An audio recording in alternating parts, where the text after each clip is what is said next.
ఈ palm Sunday మండలాది వరకు ఏర్పాటు చేయబడిన పత్రిక వాక్య భాగము పిలుపులకు రాసినటువంటి పత్రిక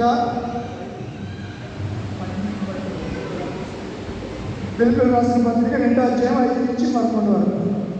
క్రీస్తు కలిగిన ఈ మనసును మీరును కలిగి ఆయన దేవుని స్వరూపమును కలిగిన వాడైంది దేవునితో సమానము ఉండుట విడిచిపెట్టకూడని భాగ్యమని ఎంచుకోవలేదు కానీ మనుషుల పోలికగా పుట్టి దాసుని స్వరూపంగా ధరించుకుని తను తానే విధంగా చేసుకున్నాను. మరియు ఆయన ఆకారమంతా మనుషుడిగా కనబడి మరణము పొందనంతగా అనగా శిలువ మరణము పొందనంతగా విధేయత చూపిన వాడే తను తాను తగ్గించుకుని అందుచేతను పర్వతమున్న వారిలో కానీ భూమి ఉన్నవారిలో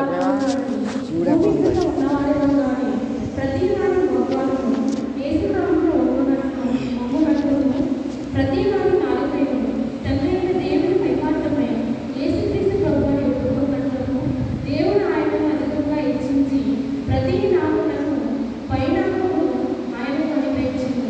ఈ వాక్యం ఎంతటితో నేడు దినము కొరకు ఏర్పాటు చేయబడిన పత్రిక వాక్య భాగము ముగిసినది.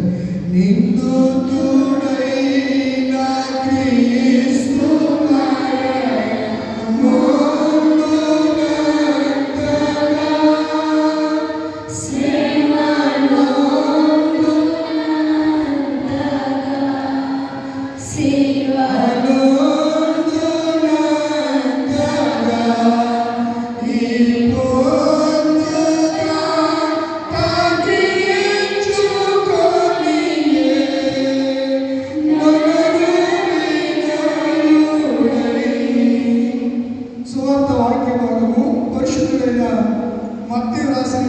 మత్తయి రాసిన సువార్తను 21వ అధ్యాయము 1 నుంచి 9 వచనం వరకు.